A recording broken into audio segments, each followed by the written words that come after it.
8 बजे वो जा रही थी, बोली दीदी मैं बर्थडे पार्टी में जा रही हूँ, दीदी मैं आती हूँ।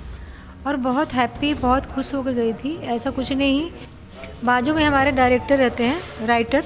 जाते समय भी जब शाम को निकली हैं तो हंसते खेलते हुए दोनों पॉकेट में दोनों मोबाइल डाल के अपना इसमें उसमें एक एक मोबाइल डाल के निकली। बाद ही मैं उनसे मिलने के लिए यहाँ आया तो मैं देखा वो रेडी हुई थी, तो मैं बोला कि मैं तो आपसे मिलने आया हूँ। तो उन्होंने कहा कि ठीक है, ये चाबी लो रूम का, आप बैठो मैं आती हूँ। इन्होंने क्या किया, की उठा के और मैडम को दे दिया, वो अपने रूम में गई। ये वही मेकअप आर्टिस्ट हैं जो सबसे पहले पहुंचती हैं और रोज़ की तरह रूटीन की तरह उनको तैयार करके उनको शूटिंग पे ले जाना था, लेकिन ऐसा आज हो नहीं पाता है।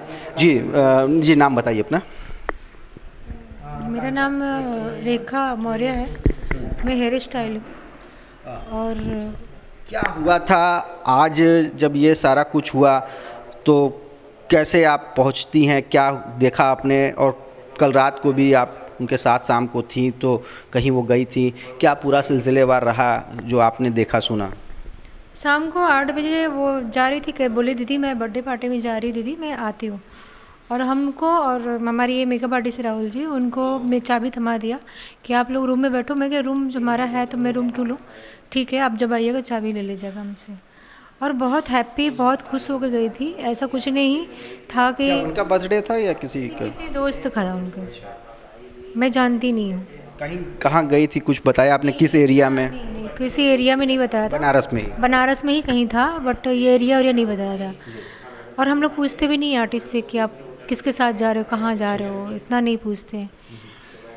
सुबह बोली प्रोडक्शन वाले ने फ़ोन किया कि आप मैडम को आकांक्षा जी को जगाइए, मेरा फ़ोन नहीं उठा रहे हैं, आप जगाइए और उनको रेडी करके लेके आइए सेट पे। तो मैं गई, बेल वेल बजाया, बहुत बजाया और दरवाज़ा नहीं खोली।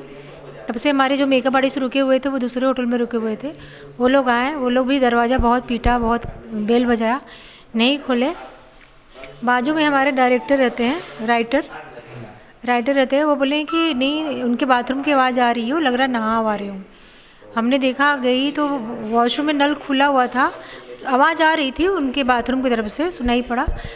लेकिन मैं कही इतना देर तक तो नहाती नहीं है भाई, 1 घंटे से मैं जगा रही हूँ, 1 घंटे से थोड़ी नहाती। उनका नहाना बस आधे गया 10-15 मिनट में हो जाता है, इतना टाइम तो नहीं लगता है नहाने में। तो फिर हमारे मेकअप आर्टिस्ट जो थे राहुल जी, उन्होंने होटल वाले को बुलाया। आप लोग एक फैमिली की तरह रहते भी हैं, तो कुछ पता है? बहुत करती थी आर्टिस्ट, हम लोग टेक्नीशियन थे उनके, लेकिन केयरिंग बहुत करती थी, हम लोग के पीछे लड़ जाती थी खाने वाने के लिए। और फैमिली जैसा ही थे हम लोग उनके साथ में। बहादुर लड़की, इतनी अच्छी आर्टिस्ट मैंने देखा नहीं है कभी। और वो शेरनी थी।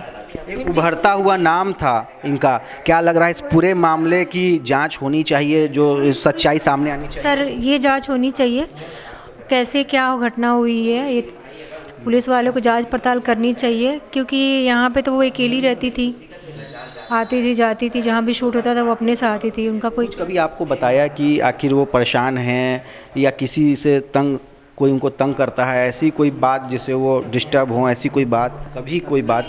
वो शेरदिल थी, वो किसी के परेशान करने से वो परेशान होने वाली नहीं थी, वो लोगों को परेशान करती, लेकिन वो परेशान होने वाली लड़की नहीं थी। आकांक्षा दुबे के साथ और भी यहाँ पर उनके साथ फिल्म में उनका सहयोग करने वाले मेकअप आर्टिस्ट से लेके हेयर स्टाइलिस्ट तक हैं। राहुल हमारे साथ हैं। राहुल, ये बताइए कि उनको क्या किसी तरह की परेशानी, तकलीफ़ थी या कोई परेशान करता रहा? कोई वजह एक रही होगी, क्योंकि इतना बड़ा कदम कोई ऐसे नहीं उठाता और ज़्यादातर वक्त आप ही लोगों के साथ वो बिताती थी, तो क्या कोई एक वजह, क्या लगता है आपको? नोटिफिकेशन के बाद मालूम पड़ेगा, पर मैडम ने कभी ऐसा कुछ मतलब कोई भी चीज़ें ना हम लोग से शेयर करती थी, पर ऐसा कुछ मतलब कोई बात ही नहीं थी। जाते समय भी जब शाम को निकली हैं तो हंसते खेलते हुए दोनों पॉकेट में दोनों मोबाइल डाल के अपना इसमें उसमें एक एक मोबाइल डाल के निकली। कल रात को वीडियो भी पोस्ट किया था वीडियो उन्होंने पोस्ट किया। उसके बाद ही मैं उनसे मिलने के लिए यहाँ आया तो मैं देखा वो रेडी हुई थी, तो मैं बोला कि मैं तो आपसे मिलने आया हूँ। तो उन्होंने कहा कि ठीक है, ये चाबी लो रूम का, आप बैठो मैं आती हूँ। तो मैं बोला आप नहीं हो तो फिर मैं रूम में बैठ के क्या करूँगा, तो ये उनकी स्टाफ है, तो मैं बोला इनके रूम में बैठ जाता हूँ। और इन्हीं के रूम में मैं उनके रूम का की रख के गया, इनके रूम में मैं उनके रूम का की रख के, और फिर मैं 10:30 बजे के आसपास यहाँ से चले गया। कुछ एग्जैक्ट टाइम तो नहीं देखा, मैं निकल गया। मतलब शायद उनको कुछ लेट हो आने में, तो मैं क्या करूँगा यहाँ, फिर मैं इनको बोल के वहाँ से चले गया। फिर रात को इनका फ़ोन आया कि मैडम का की कहाँ है, तो मैंने बोला वहीं पे आपके टीवी के नीचे टेबल पे रखा हुआ है। तो इन्होंने क्या किया, की उठा के और मैडम को दे दिया। वो अपने रूम में गई और मैं तो चले गया था, ये अपने रूम में ही थी।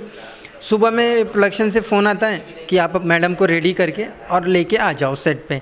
तो हम अपने होटल से निकले, यहाँ आए, ठीक है। और वो बॉय भी आया साथ में, बॉय आया तो मैं इनको बोला कि मैडम को उठाए आप, तो इन्होंने कहा कि मैडम को मैंने दरवाज़ा नॉक तो किया पर उठी नहीं, लेकिन हम लोग ठोकते हैं तो एक बार में वो ना, मतलब आपके लिए कितना बड़ी शॉकिंग ये है, ये घटना कितनी शॉकिंग है? क्या बताएं, मतलब हमको इतना प्यार दुलार देती थी ना, एकदम हमारे तो समझ में नहीं आ रहा कि ये हो कैसे गया। मतलब अभी तक हमको बिलीव नहीं हो रहा है कि चाहते हैं इसमें जो सच्चाई है वो निकल कर सामने आए, कम से कम वजह तो पता चले। हाँ जी सर जी, अगर ऐसा कुछ है उनके साथ गलत हुआ है तो फिर वो चीज़ें बाहर आनी चाहिए।